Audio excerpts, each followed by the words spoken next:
Welcome to the Learning Pines YouTube. We hope this video helps. You begin by signing into the Exchange account that backs your Outlook 365 calendar. Enter your email and password on the iPhone. If asked, provide the domain or server name. Once done, toggle Calendars on for that account so iOS requests calendar sync permissions.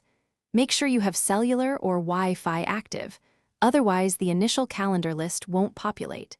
If prompted, tap Accept to allow calendar access. This sets the foundation for two-way syncing between devices.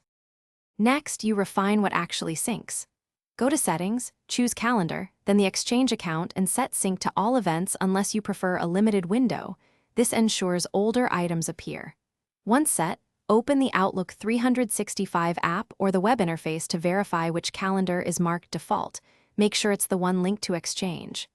After confirming, give the device a minute to download entries. If you use multiple calendars, assign new events to the Exchange calendar to keep everything unified. Finally, validate the sync with a quick check. Create a short test event on your iPhone and then open Outlook 365 to confirm it appears. This proves two-way sync. If it doesn't show, first toggle Calendars off and on for the account, then wait. Make sure your password is current and that background app refresh is enabled. If problems persist, remove and re-add the Exchange account. This rebuild often clears stale tokens. One key tip: verify server settings and time zone are identical on both sides.